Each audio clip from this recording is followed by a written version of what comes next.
میری قسمت جگانے کو خدا کا نام کافی ہے، ہزاروں اصل جو اس جلسے کا عنوان رکھا گیا تھا وہ چند بچوں کی جنہوں نے ناظرہ قرآن پڑھنے کی سعادت حاصل کی، ان کی حوصلہ افزائی کہ یہ مجلسیں، یہ حوصلہ افزائی کس قدر ضروری ہے۔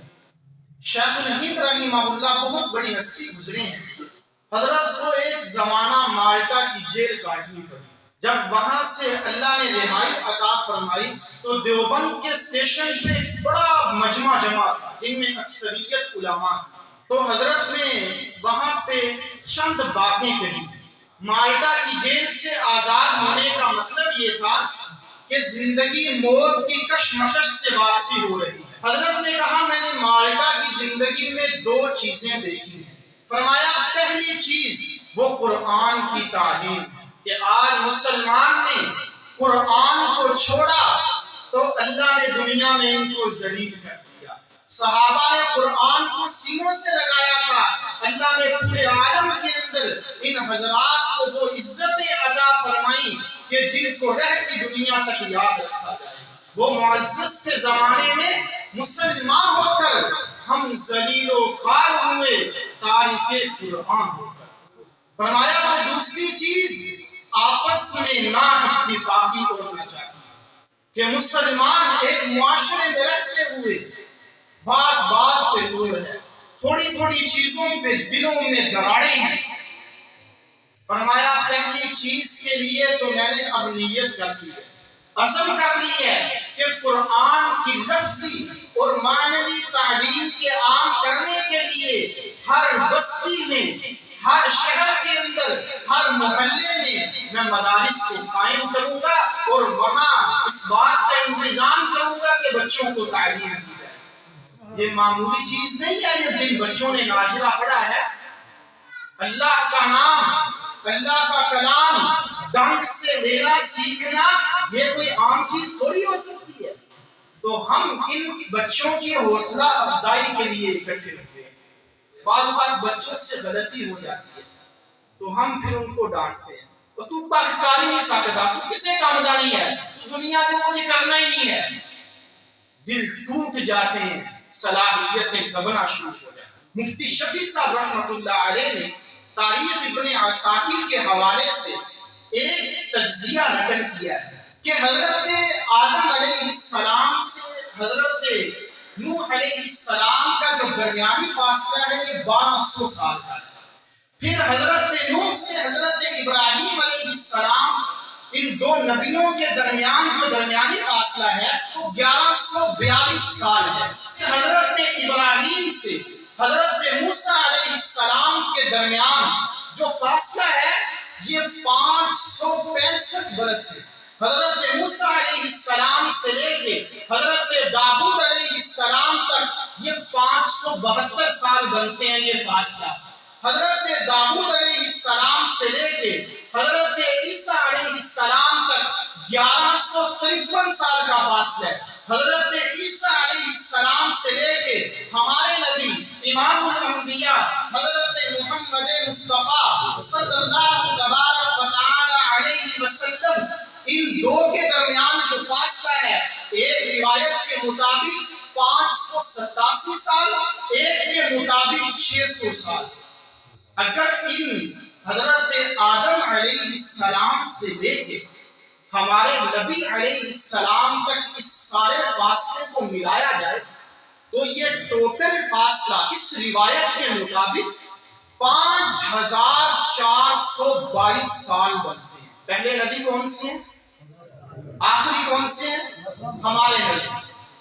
اور اس دورانیے میں نبی کل کتنے آئے ہیں؟ کم و بیش 1.25 لاکھ۔ اب اگلی بات سنیں، ان نبیوں میں ہر ایک میں فرشتہ وحی لے کے نہیں آیا بلکہ وحی کی کیفیت مختلف ہوتی ہے۔ بہت سے نبیوں کو صرف خواب یا الہام کے ذریعے وحی کی جاتی ہے۔ حضرت آدم علیہ السلام پہ کل 20 مرتبہ حضرت جبرائیل وحی ہوتی ہے۔ حضرت نوح علیہ السلام 1600 سال کم و بیش زندگی، 950 سال دعوت کا زمانہ. حضرت جبرائیل علیہ السلام اس سارے زمانے میں کل 50 مرتبہ وحی لے کے آئے. حضرت ابراہیم علیہ السلام کل 46 مرتبہ حضرت جبرائیل ان پہ وحی لے کے آئے. حضرت موسیٰ علیہ السلام 40 مرتبہ ان پہ وحی آئی. حضرت ادریس علیہ السلام پہ صرف 4 مرتبہ حضرت جبرائیل علیہ السلام وحی لے کے آئے. حضرت عیسیٰ علیہ السلام پہ حضرت جبرائیل امین 31 مرتبہ وحی لے کے آئے. اگر اس کل تعداد کو ملایا جائے 131 تقریباً. ایک طرف یہ سوالات نبیوں کی جماعت میں یہ چنے ہوئے افراد کہ جن پر اتنے بڑے 5500 سال کے زمانے میں یہ چند 100 مرتبہ وحی آئی ہے. اب ہمارے نبی علیہ السلام کا مقام دیکھیں اور اس قرآن کی عظمت کو دیکھیں. حضور کو نبوت ملی 40 برس کی جو اظہار ہوا، 40 سال عمر کی، اور درمیان میں بڑا عرصہ ایسا بھی ہے کہ وہی بند رہی ہے. اور انتقال جو ہوا 63 برس کی عمر میں. گویا کل یہ زمانہ جس زمانے میں قرآن اترا 23 سال سے بھی کم. 24,000 مرتبہ حضرت جبرائیل امین علیہ السلام ہمارے نبی پہ وحی لے کے آئے ہیں. ہمارے نبی مکہ میں ہوتے، جبرائیل امین مکہ میں آ جاتے. ہمارے نبی حرم میں ہوتے، حضرت جبرائیل قرآن لے کے حرم میں آ جاتے. ہمارے نبی علیہ السلام غار حرا پہ ہوتے، جبرائیل امین وحی لے کے غار حرا پہ آ جاتے. ہمارے نبی غار ثور میں ہوتے، جبرائیل امین وہاں پہنچتے. ہمارے نبی طائف کی وادی میں ہوتے، جبرائیل امین قرآن لے کے وہاں پہنچتے. ہمارے نبی مدینہ میں ہیں، قرآن مدینہ میں آ رہا ہے. ہجرت کا سفر ہے، ہمارے نبی جا رہے ہیں، قرآن وہاں پہ آ رہا ہے. ہمارے نبی حنین میں ہیں، قرآن وہاں آ رہا ہے. بدر میں ہیں، احد میں ہیں، خندق میں ہیں، احزاب میں ہیں، غزوہ طائف میں ہیں، تبوک میں ہیں. ہمارے نبی جہاں ہیں قرآن وہاں آ رہا ہے. یہاں تک کہ ہمارے نبی مسجد نبوی میں ہیں، قرآن مسجد نبوی میں آ رہا ہے. ہمارے نبی عائشہ کے حجرے میں حضرت سید عائشہ کی گود میں ہے، جبرائیل امین قرآن لے کے یہاں آ رہا ہے. یہ اتنی عظیم کتاب ہے. 23 سال کا عرصہ، 24,000 مرتبہ حضرت جبرائیل امین علیہ السلام قرآن لے کے اترے.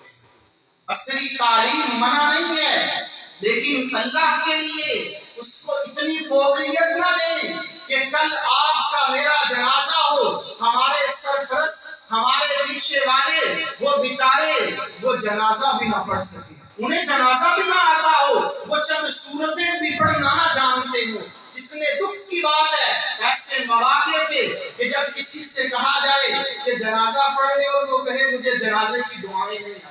کچھ سیکھا، سکھایا، محنتیں کی. ایک دن بچہ ٹیوشن نہ جائے سارے گھر والوں کو پریشانی ہو جاتی ہے. ایک دن سکول نہ جائے سب پریشان ہو جاتے ہیں. بھائی یہ اہمیت ہم قرآن کے معاملے میں کیوں نہیں دیتے کہ جو قرآن دنیا میں بھی کام آنے والا ہے اور آخرت میں بھی کام آنے والا ہے. یہ قرآن ہے کہ جو ان بچوں کو والدین کا ادب سکھائے گا. یہ قرآن ہے جو ان بچوں کو آخرت کی فکر دلائے گا. یہ قرآن ہے جو ان بچوں کو ایک حقیقی مسلمان کے سانچے میں ڈال سکتا ہے. تو اس لیے اپنی مساجد میں اپنے بچوں کو بھیجنے کی پابندی کریں. اسکول سے بچہ آئے، ہم اسکولوں میں جاتے بھی ہیں، پوچھتے بھی ہیں، تو کبھی کبھی قاری صاحب سے بھی پوچھ لیا کریں، ان کو بھی شاباش دے دیا کریں. ان بچوں کو بھی پوچھ لیا کریں کہ بیٹا کتنا پڑھا ہے، کتنا باقی ہے، کون سا پارہ ہے، قاعدہ ختم ہوا یا نہیں ہوا. نیت کرتے ہیں انشاءاللہ.